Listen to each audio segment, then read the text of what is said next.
अभी हम लोग देखेंगे कि रेलवे में कुछ आए हुए कोऑर्डिनेट के सवाल, तो आप लोग इसको ध्यान से देखिए क्योंकि हर कुछ सेटों में अलग अलग सवाल पूछे जा रहे हैं, तो उसका कलेक्शन मैं किया हूँ। पहला सवाल दिया गया है कि वृत्त के व्यास के छोड़ दिए गए हैं -2 और 10 12, -4, मतलब ये वृत्त के व्यास हैं। इसका केंद्र क्या होगा? तो केंद्र जब भी होता है तो मध्य बिंदु होता है, और मध्य बिंदु का कोऑर्डिनेट होता है x1 + x2/2, मतलब कि 12 - 2 + 12/2 और 10 ± 4/2, यानी 10/2 यानी कि 5 आ जाएगा और ये 3 आ जाएगा। क्वेश्चन नंबर 2 दिया गया है -5,1 5,5 और 10, m संरेख है, तो m का मान क्या होगा? तो इस सवाल के लिए हम लोग सबसे पहला तो तरीका ये है कि इसको एरिया ऑफ ट्रायंगल 0 कर सकते हैं, मतलब 1/2। यदि आप 11th क्लास में 12th क्लास में डिटरमिनेंट जानते हैं तो -5, 1, 1, 5, 5, 1, 10, m1 इसको 0 कर सकते हैं। नहीं जानते हैं तो मैं सॉल्व दोनों कर रहा हूँ। 1/2 x1 यानी कि -5, y2 - y3 मतलब 5 - m प्लस x2 यानी 5, m - 1 प्लस ये ब्रैकेट कर लें 10x3 1 - 5। अब इसको हम लोग सॉल्व कर सकते हैं, तो जो भी फॉर्मूला से करना है इससे करना है, आप जो भी सॉल्व करना चाहें कर सकते हैं। तो 1/2 से तो कोई मतलब नहीं है, तो -25 + 5m + 5m - 5 - 4 यानी -40 बराबर 0 आ जाएगा। तो ये आ जाएगा हमें -45 और -25 यानी -70, 10m का मान आ जाएगा 70, m का मान जो आ जाएगा वो 7 आ जाएगा। ऐसा भी हम लोग कर सकते हैं कि 3 बिंदु संरेख हैं, मतलब इसको ABC, तो एरिया ऑफ ट्रायंगल ABC 0 होगा। या ऐसा कर सकते हैं कि AB का स्लोप और BC का स्लोप बराबर कर दें, तो 2 पॉइंट x1 y1 और x2 y2 का जो स्लोप होता है वो y2 - y1 x2 - x1 होता है।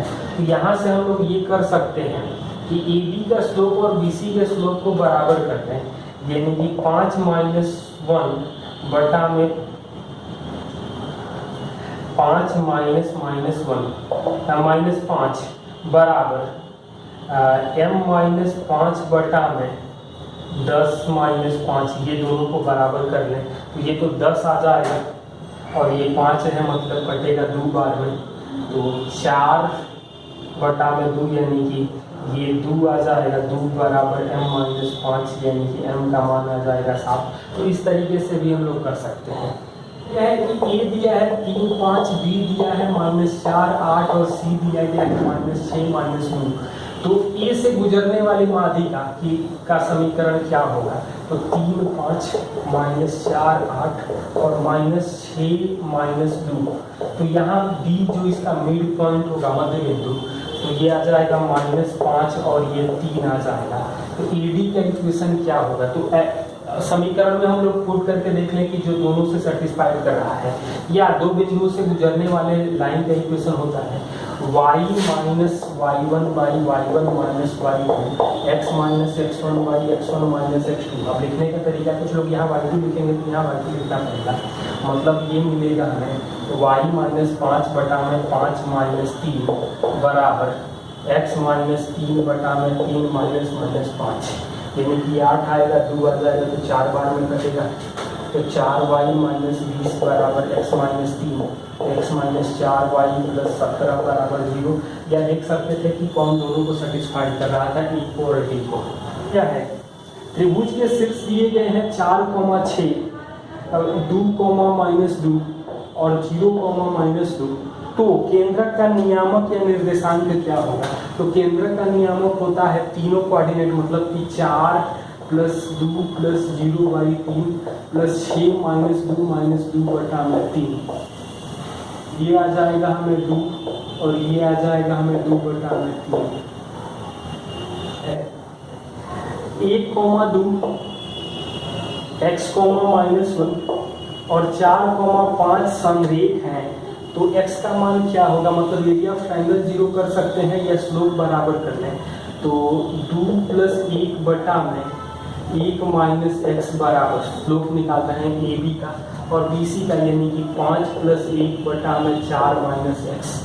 तो कितना आ जाएगा, तो ये तो 3 है, ये 6 है, कटेगा यहाँ से 2 बार में, तो 2 माइनस 2x बराबर 4 माइनस एक्स, यानी कि -2 बराबर आ जाएगा हमें x का मान आ जाएगा -2।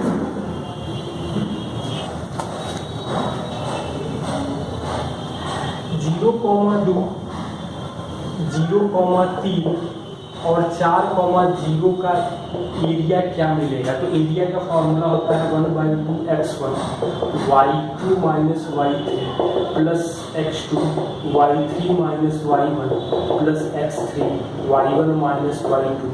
ये करते हैं या 1/2 0 2 1 0 3 1 4 0 1 करेंगे, तो 4 के रिस्पेक्ट में आएगा 2 माइनस 3 यानी -1 1/2 गुणा 4 गुणा -1 यानी 2 आ जाएगा। तो एरिया क्योंकि पॉजिटिव होता है, या हम लोग ऐसे भी देख सकते थे कि ये 0 2 0 3 यहाँ है, 4 0 कहीं यहाँ है, तो इसका आधार 1 है, ऊंचाई 4 हो रहा है, तो 1/2 1 गुणा 4 यूनिट ऐसे भी देख सकते हैं। 4,5 और -2, -1 के मध्य बिंदु का नियामक क्या हो जाएगा, तो 4 -2/2 और 5 -1/2, मतलब x कोऑर्डिनेट के सम का आधा, y कोऑर्डिनेट के सम का आधा, तो ये आ जाएगा 1 और ये आएगा 2।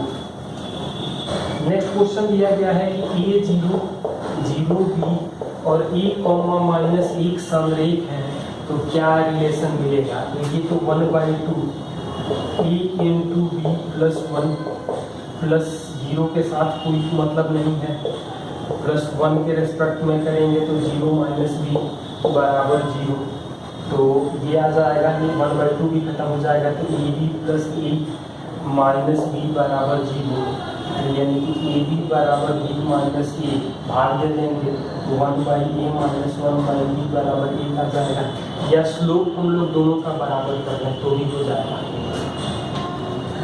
एक सवाल और बार बार पूछा जा रहा है, ये कोऑर्डिनेट दिया गया है 2 3 और ये 4 5 दिया गया है, 3:4 में बांटेंगे, क्यू है r, तो r का कोऑर्डिनेट क्या आ जाएगा, तो अंतर विभाजन में ये आ जाएगा 3 गुणे 4 प्लस 2 गुणे 4 बटा में 3 प्लस 4, आई कोऑर्डिनेट आ जाएगा 3 गुणे 5 प्लस 4 गुणे 3 बटा में 3 प्लस 4, मतलब 12 और 8 20/7, और ये आएगा 15 प्लस 12 यानी 27 बटा में 7।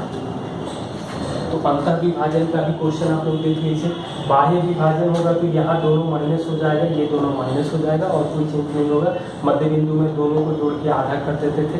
तो ये सवाल बार बार पूछे जाते हैं।